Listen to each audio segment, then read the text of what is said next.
पहाड़ी के ऊपर बनी चैनपुर कोठी बीते युग के एक स्मारक की तरह खड़ी थी। ब्रिटिश राज के दौरान ये कोठी बनाई गई थी। इस कोठी में अंग्रेज गवर्नर से लेकर रजवाड़ों और रियासतों के परिवार रह चुके थे, लेकिन समय के साथ इसमें रहने वाले लोगों ने इसे छोड़ दिया और रख रखाव के अभाव में ये गुमनाम होती चली गई। फिर भी इसकी भव्यता की झलक आज भी बरकरार थी। कोठी के दरवाजे की ओर जाने वाली सीढ़ियां घासों और कटीली झाड़ियों से पटी हुई थी। वो तीनों झाड़ियों के बीच से अपना रास्ता बनाते हुए और अपने शरीर को नुकीले कांटों से बचाते हुए ऊपर चढ़ रहे थे। पहाड़ी के ऊपर सूख कर कंकाल हो चुके पेड़ों की टेढ़ी मेढ़ी शाखाएं एक अजीब सी दुनिया का मंजर पैदा कर रही थी। वो तीनों करीब 30 सीढ़ियों को चढ़ने के बाद उस कोठी के पास पहुंच जाते हैं। दिवाकर की नजर वहां लगे एक बोर्ड पर पड़ी जो शायद अभी कुछ दिनों पहले ही लगाया गया था। उस पर प्रॉपर्टी की पूरी डिटेल लिखी हुई थी। दिवाकर ने अमित से कहा, अमित, क्या तुम सच कह रहे हो कि इतने कम दाम में ये प्रॉपर्टी मिल जाएगी? अमित ने कहा, तुम मेरी बात का यकीन करो, अगर मेरे पास पैसे होते तो मैं इसे कब का खरीद चुका होता। मनोहर ने कहा, दिवाकर, वैसे इतने कम दामों में इतनी बड़ी कोठी मिल रही है तो सौदा बुरा नहीं है और यह काफी मजबूत भी है। रही बात मेंटेनेंस की तो वो बहुत ही आराम से कराया जा सकता है। दिवाकर ने देखा कोठी की खिड़कियों के टूटे हुए कांच नुकीले दांतों की तरह सॉकेट से बाहर निकल रहे थे। सामने का दरवाजा जो अपने समय में बहुत ही भव्य रहा होगा, वो अध खुला लटका हुआ था। इसके ओक के पैनल टेढ़े मेढ़े और बिखरे हुए थे। कोठी के आसपास एक अजीब सी बेचैन करने वाली शांति छाई हुई थी, जो कोठी के आसपास चल रही तेज हवाओं की सरसराहट से टूट रही थी। दिवाकर को यह जगह बहुत पसंद आई। वो जिस तरह एक बड़ा सा घर अपने लिए खोज रहा था, उससे भी कई गुना बड़ी कोठी और उसके आसपास की सारी जमीन बहुत ही कम कीमत पर मिल रही थी। दिवाकर ने अपने मनोहर से कहा, मामा, तुम क्या सोचते हो, क्या करना चाहिए? मनोहर ने कहा, मैं तो कहूंगा इसे खरीद लो, अच्छा सौदा है। दिवाकर ने अमित से कहा, अमित, तुम इसकी बात कर लो, मुझे सौदा मंजूर है। अमित ने कहा, ठीक है, तो कल ही रघुराज जी के पास जाकर बात कर लेता हूँ और सौदा पक्का करता हूँ। जैसे ही लाल सूरज शाम को आसमान में दिखा, दिवाकर, अमित और मनोहर चैनपुर की उस कोठी से बाहर निकले। उन्होंने अपने कपड़ों में मकड़ी के जाले साफ किए और कल मिलने के वादे के साथ वो अपने अपने घरों की ओर बढ़ चले। अगले चौराहे से उनके रास्ते अलग अलग हो गए। दिवाकर बाइक में बैठा हुआ बाहरी इलाके में बने घरों को देख रहा था। कुछ ही दूर चलने पर उन्हें एक अजीब सा गांव दिखाई देता है। शाम का समय था, लेकिन उस गांव को देखकर ऐसा लग रहा था मानो यहाँ सारा गांव सो चुका है। एक भी इंसान यहाँ दिखाई नहीं दे रहा था। उस अजीब से गांव को पार कर वो मेन रोड पर आ जाते हैं और कुछ देर गाड़ी चलाने के बाद वो दोनों अपने घर पहुंच जाते हैं। मनोहर का घर। दिवाकर की मामी ने पूछा, आज आप लोग कहाँ रह गए थे और इतनी देर कैसे हो गई? मनोहर ने कहा, अरे भाग्यवान, तुम्हें पता है, हम तो आज दिवाकर के लिए मकान देखने गए थे, लेकिन कोठी खरीद कर चले आए।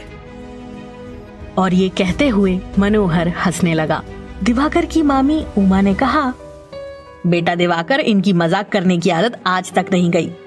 तुम ही बताओ, घर पसंद आया? दिवाकर ने कहा, नहीं मामी, आज मामा मजाक नहीं कर रहे हैं, हम सच में कोठी खरीद रहे हैं। उमा ने घूरते हुए मनोहर से पूछा, मुझे तो पूरी बात जाननी है। आप लोग वॉशरूम से आइए, तब तक मैं आपके लिए कुछ नाश्ते का इंतजाम करती हूँ। उसके बाद मुझे पूरी बात बताइए। कुछ देर बाद वो भी चाय पीते हुए बात कर रहे थे। मनोहर ने बताना शुरू किया, तो बात यह है कि हम जो मकान देखने गए थे वो तो दिवाकर को पसंद नहीं आया, और हकीकत बात यह है कि वो मकान था भी बहुत बुरा। उसके बाद अमित मिला और उसने हमें चैनपुर की कोठी के बारे में बताया। हमने उसे कोठी का सौदा पक्का करने के लिए कह दिया है।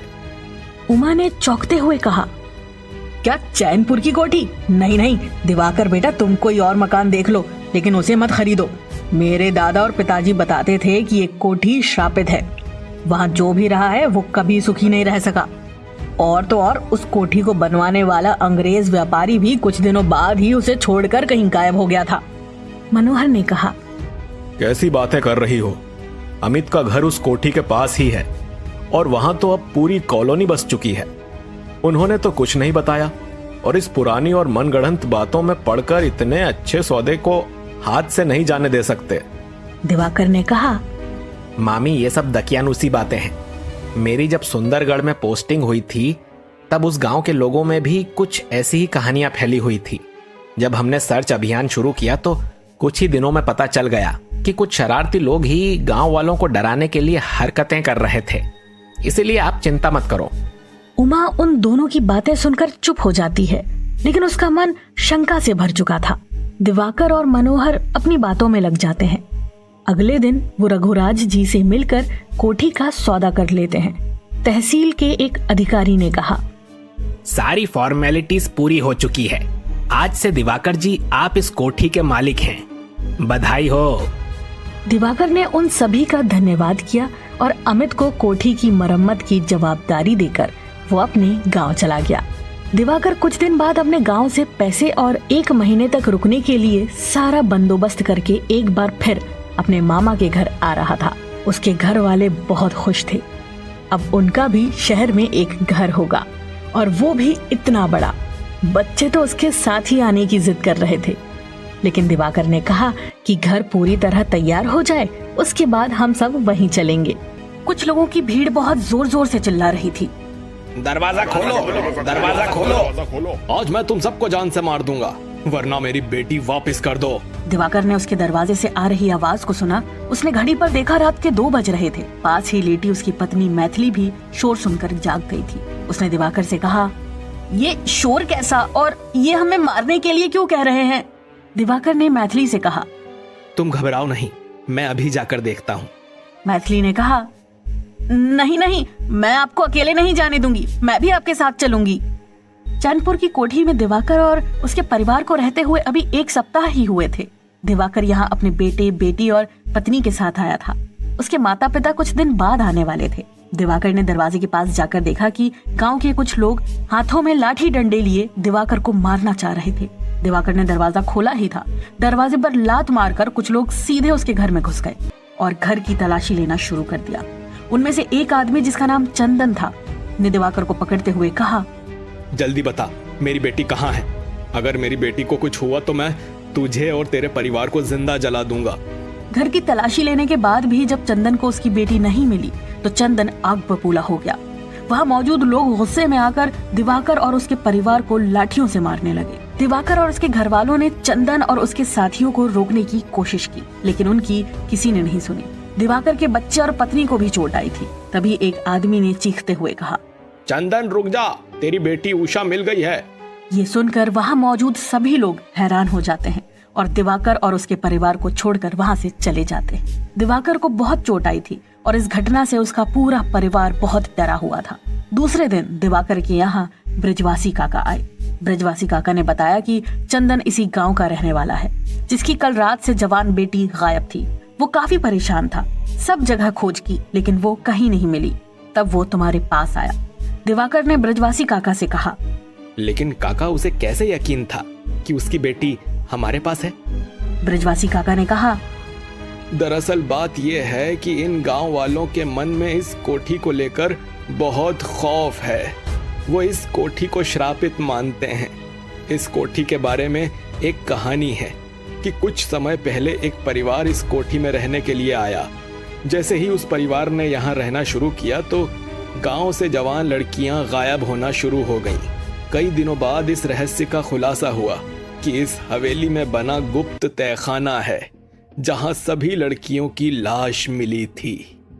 दिवाकर ने कराहते हुए कहा, लेकिन काका, हमने तो इस कोठी की पूरी मरम्मत करवाई है, हमें तो कोई तहखाना नहीं मिला।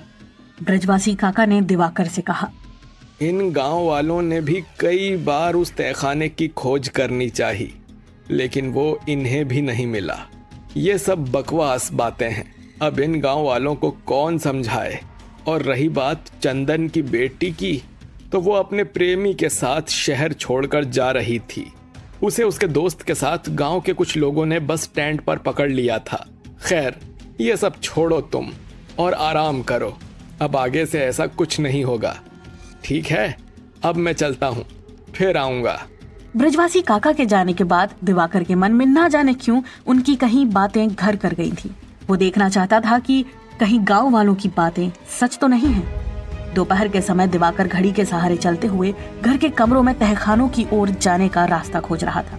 काफी देर तक वो खोजता रहा, लेकिन उसे कहीं भी वो तहखानों का छुपा हुआ रास्ता नहीं मिल रहा था। तभी अचानक उसके बैत के नीचे एक जगह फ्लोरबोर्ड पर चरमराहट की आवाज हुई। दिवाकर उस जगह ठहर गया और उसने अपने पैरों के वजन से एक बार फिर उस जगह को दबाया। तभी दीवार के एक कोने से छोटा सा दरवाजा प्रकट होता है। दिवाकर की नजर उस छोटे से दरवाजे से होकर नीचे की ओर जाती अंधेरी और बहुत ही पुरानी सीढ़ियों पर पड़ी। दिवाकर ने देखा कि एक टेढ़ी मेढ़ी सीढ़ी काफी गहराई में नीचे तक जा रही थी। दिवाकर तेजी से लंगड़ाता हुआ टॉर्च लेकर आया और उस छोटे से दरवाजे के भीतर झांकने की कोशिश करने लगा। दिवाकर के दिमाग में बहुत सी बातें कौंध रही थी। उसे इस कोठी के विषय में कही गई बातें सच लगने लगी थी। दिवाकर बेचैन हो चुका था। उसका शरीर डर के मारे पसीने से तर हो रहा था। दिवाकर ने खुद से कहा, नहीं, ऐसा नहीं हो सकता। क्या सच में इस कोठी के अंदर कोई है? क्या तहखाने में सच में प्रेत है जो गांव की लड़कियों को मार डालता है? दिवाकर इन्हीं उलझनों में खोया हुआ था कि तभी उसे एक ठंडे स्पर्श ने उसे छू लिया। अचानक इस तरह से किसी के छूने की वजह से उसके अंदर डर का झटका महसूस हुआ। उसने अपना हाथ पीछे खींचा। उसकी छड़ी उसके हाथ से दूर गिरी। दिवाकर ने खुद को संभाला और ऐसा कुछ देखा जिसे देखकर वो दंग रह गया। दिवाकर ने देखा कि वो खुद उस छोटे से दरवाजे से होकर सीढ़ियों से उतर रहा था। दिवाकर ने खुद से कहा, ऐसा नहीं हो सकता, मैं तो यहाँ हूँ। तो वो मेरा हमशक्ल कौन था? दिवाकर उठा और दरवाजे की ओर बढ़ा। वो अंधेरी सीढ़ियों से नीचे उतर रहा था, जो खत्म होने का नाम ही नहीं ले रही थी। आखिरकार दिवाकर उस डरावने अंधेरे तहखाने में आ चुका था। मकड़ी के जालों ने पूरे कमरे को बांध रखा था। आहिस्ता आहिस्ता दिवाकर एक कमरे को पार करता हुआ दूसरे कमरे की ओर बढ़ गया। यहाँ एक माहौल काफी डरावना था। डर के मारे दिवाकर का गला सूख रहा था, लेकिन सबसे डरावना दृश्य अभी आना बाकी था। जैसे ही उसकी नजर कमरे में गई तो वो देखकर हैरान रह गया। रॉकिंग कुर्सी धीरे धीरे आगे पीछे हिल रही थी, मानो किसी ने उसे अभी अभी खाली किया हो। दिवाकर के शरीर में डर की एक ठंडी लहर दौड़ गई। वो इस जगह पर अकेला नहीं था। तभी कुछ खड़खड़ाने की आवाज हुई। शायद आसपास ही किसी ने बहुत पुराने जंग लगे दरवाजे को खोला था। पहले आवाज धीमी थी, लेकिन धीरे धीरे आवाज बढ़ती गई। दिवाकर के पैरों में बहुत तेज दर्द होना शुरू हो चुका था। उससे एक कदम भी नहीं बढ़ाया जा रहा था। तभी उसकी नजर हल्की टिमटिमाती हुई रोशनी पर पड़ी, जो बंद दरवाजे की दरार से होकर आ रही थी। दिवाकर ने खुद से कहा, ये कोई रास्ता हो सकता है। दिवाकर समझ चुका था कि उसकी तरह दिखने वाला इंसान हो ना हो, इसी दरवाजे से गुजरकर बाहर गया है। दिवाकर उसका पीछा करने के लिए तेजी से बढ़ चला। उसके पैरों का दर्द लगातार उसकी गति को कम कर रहा था। इसके बावजूद दिवाकर ने तब तक दौड़ना बंद नहीं किया जब तक कि वो दरवाजे के पास नहीं आ गया। दिवाकर ने दरवाजे को खोला। वो बाहर का नजारा देखकर दंग रह गया। ये गांव के झील की पहाड़ी की थी। इस तहखाने का रास्ता इस झील के किनारे खुलता था। दिवाकर ने बिना देरी किए अपने आसपास देखा, लेकिन उसे उसका हमशक्ल नहीं दिख रहा था। वो उस दरवाजे से कुछ दूर बाहर आया। तभी उसने देखा कि उसका हमशक्ल तेजी से गांव की पगडंडी की ओर बढ़ा जा रहा था। दिवाकर ने उसका पीछा करना शुरू किया, लेकिन उसके हमशक्ल की गति तेज थी। कुछ ही देर में वो दिवाकर की आंखों से ओझल हो चुका था। काफी देर तक पीछा करने के बाद दिवाकर गांव में पहुंच चुका था। आज भी ये गांव शाम होते होते पूरी तरह वीरान हो चुका था, जैसा कि उसने पहली बार इस गांव को देखा था। वो उस वीरान गांव की गलियों में भटक ही रहा था कि तभी उसने अपने हमशक्ल को एक घर के भीतर घुसते हुए देखा। दिवाकर उस घर की ओर बढ़ा। उसने खिड़की से देखा कि उसके हमशक्ल ने एक आदमी जो बिस्तर पर लेटा हुआ था की गर्दन को तेजी से दबा रखा था और वो आदमी छटपटा रहा था। दिवाकर ने उस आदमी की मदद करने के लिए जोर जोर से आवाज लगाई, लेकिन कोई भी उसकी गुहार सुनकर उसकी मदद के लिए नहीं आया। आखिरकार दिवाकर ने दरवाजे को खोलने की कोशिश की। कुछ प्रयासों के बाद ही दरवाजा खुल गया। दिवाकर तेजी से अंदर गया, लेकिन तब तक उसका हमशक्ल वहाँ से गायब हो चुका था और बिस्तर पर लेटे हुए इंसान की मौत हो चुकी थी। एक महिला जोर से चीखती हुई कहती है, हे भगवान, ये क्या हो गया आपको? कोई है? कोई है? इन्हें देखो, क्या हो गया? यह महिला उस आदमी की पत्नी थी जिसे अभी अभी दिवाकर के हमशक्ल ने मारा था। ये रो रो कर अपने मरे हुए पति को उठाने की कोशिश कर रही थी। दिवाकर उस महिला को देखकर छुप जाता है और किसी के आने से पहले ही उसके घर से बाहर निकल जाता है। अब वो किसी भी तरह अपने हमशक्ल को पकड़ना चाहता था। वो ये बात किसी और को बता भी नहीं सकता था, क्योंकि अगर ये बात किसी और को बताई तो उसकी बातों पर कोई भी यकीन नहीं करेगा और सब उसे ही कातिल समझेंगे। इसीलिए अपनी बेगुनाही साबित करने के लिए अपने हमशक्ल को पकड़ने के अलावा उसके पास और कोई चारा नहीं बचा था। दिवाकर गांव की गलियों में भटक रहा था, लेकिन उसका हमशक्ल उसे कहीं भी नजर नहीं आ रहा था। काफी देर तक भटकने के बाद उसने देखा कि एक घर से रोने की आवाज आ रही थी। यहाँ भी एक आदमी की मौत हो चुकी थी। अब तो दिवाकर को बहुत डर लगने लगा था। वो खुद से कहता है, मेरा हमशक्ल आखिर इन लोगों को मार क्यों रहा है? दिवाकर ने सोचा अगर किसी ने उसे देख लिया तो वो तो यही समझेगा कि उसने ही इन लोगों को मारा है। इसीलिए उसने अपना चेहरा छुपा लिया। दिवाकर ने अपने चेहरे को गमछे से ढक लिया और एक बार फिर अपने हमशक्ल की खोज में निकल पड़ा। वो गांव से बाहर आ चुका था। उसने देखा कि उसका हमशक्ल एक बस में चढ़ रहा है। दिवाकर भी दौड़कर उसी बस में सवार हो गया। दिवाकर बस के पिछले दरवाजे के पास था।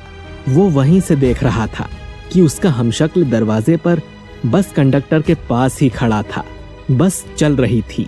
जैसे ही बस एक गहरी खाई के पास से गुजरी, बस कंडक्टर को उसके हमशक्ल ने धक्का दे दिया और वो चलती बस से एक चीख के साथ खाई में गिर गया। बस थोड़ी दूर जाकर रुकी। दिवाकर ने देखा कि बस में उसका हमशक्ल नहीं है, इसीलिए वो भी बस से उतरकर खाई में चला गया और अपने हमशक्ल को खोजने लगा, लेकिन उसका कोई पता नहीं चला। दिवाकर ने पास ही पड़ी एक बस कंडक्टर की लाश को देखा तो उसे ना जाने क्यों उसका चेहरा कुछ जाना पहचाना सा लग रहा था, मगर उसे कुछ याद नहीं आ रहा था कि इस इंसान को आज से पहले दिवाकर ने कहाँ देखा था। काफी देर भटकने के बाद दिवाकर अपने गांव की ओर लौट रहा था। उसके बेचैन मन में बहुत सारे सवाल थे जिनके जवाब जानने की वो तलाश में था। दिवाकर एक बार फिर उन्हीं गलियों में भटक रहा था। लोगों से छुपते हुए डर के साए में वो अपने हमशक्ल को खोज रहा था। शाम ढल चुकी थी और शहर की धुंधली रोशनी में हर छाया, हर आकृति डरावनी लग रही थी। तभी अचानक दिवाकर ने देखा कि उसका हमशक्ल एक आदमी का पीछा कर रहा था। डर के मारे दिवाकर ठिठक गया। वो आदमी अकेला था। हमशक्ल को उसका पीछा करते हुए देख दिवाकर बहुत डर जाता है। वो किसी भी तरीके से उस आदमी की जान बचाना चाहता था। वो उसे मरने नहीं देना चाहता था। इसीलिए अपने चोट लगे पैर से वो जितना तेज चल सकता था चलने की कोशिश करता है। उसकी सांसें तेज हो रही थी। थोड़ी दूर चलने के बाद एक सुनसान मोड़ पर दिवाकर ने देखा कि उसके हमशक्ल ने उस आदमी को घेर लिया। उसकी आंखें लाल हो चुकी थीं और उसके चेहरे पर एक भयानक मुस्कान थी। दिवाकर के हमशक्ल ने बिना किसी दया के उस आदमी के गले को जकड़ लिया और उसे हवा में उठा लिया। उस आदमी की चीखें वहां गूंज रही थीं, लेकिन उसकी मदद के लिए कोई नहीं आया। थोड़ी दूर खड़ा दिवाकर डर के मारे कांप रहा था, लेकिन वो जानता था कि उसे ही कुछ करना होगा। लेकिन उसकी भयानक शक्ल देखकर दिवाकर की हिम्मत नहीं हो रही थी। आखिरकार दिवाकर ने किसी तरह अपनी हिम्मत बटोरी और जोर से चिल्लाते हुए कहा, छोड़ो उसे।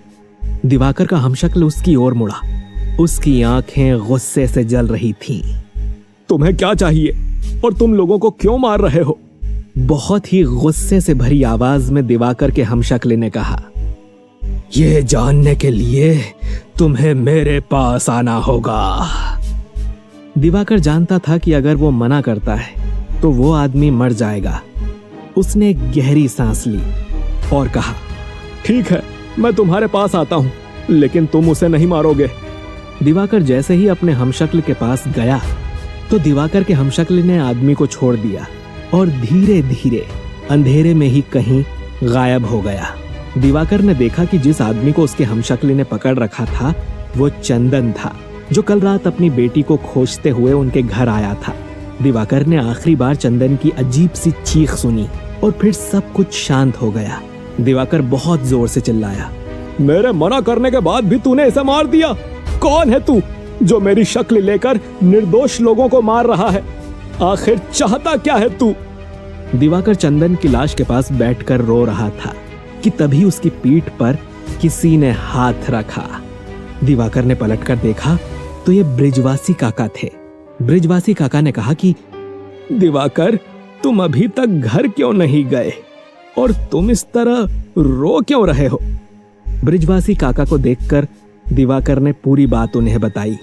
ब्रिजवासी काका ने कहा, तब तो तुम्हें जल्दी से घर पहुंचना चाहिए। अगर वो तुम्हारे घर से निकला था तो वो घर ही गया होगा। कहीं तुम्हारी गैर मौजूदगी में उसने तुम्हारे परिवार को कोई नुकसान ना पहुंचा दिया हो। अगर ऐसा हुआ तो बड़ी मुसीबत हो जाएगी बेटा। दिवाकर ब्रिजवासी काका की बात सुनकर घबरा गया। मैथिली और बच्चे घर में अकेले हैं। काका, आप ठीक कह रहे हैं। मैं उन्हें कुछ नहीं होने दूंगा। आज मैं उसे जिंदा नहीं छोड़ूंगा। ये कहते हुए दिवाकर अपनी पूरी ताकत से घर की ओर दौड़ लगाता है। कुछ देर के बाद दिवाकर अपने घर पहुंच जाता है। दिवाकर के घर के बाहर पुलिस की गाड़ी खड़ी थी, जिसे देखकर वो डर जाता है। दिवाकर उनसे नजरें बचाते हुए घर के पिछले दरवाजे से अंदर जाता है। दिवाकर धीरे धीरे बिना शोर किए हुए घर में चल रहा था कि तभी उसकी नजर दीवार पर लगे शीशे पर पड़ती है। उस शीशे में जिस दिवाकर का चेहरा था वो हूबहू उसके हमशक्ल की तरह ही दिख रहा था। वही अजीब सी आंखें और मुस्कान उसके चेहरे पर बिखरी हुई थी। दिवाकर डर के मारे अपने पीछे देखता है, लेकिन उसके पीछे कोई नहीं होता। दिवाकर आखिरकार समझ नहीं पा रहा था कि यह सब क्या हो रहा है। वो अपने घर पर आगे बढ़ता है। वो खिड़की से देखता है। दिवाकर की मामी उमा बाहर बैठी रो रही थी। वो रोते हुए कह रही थी, हे भगवान, ये सब क्या हो गया?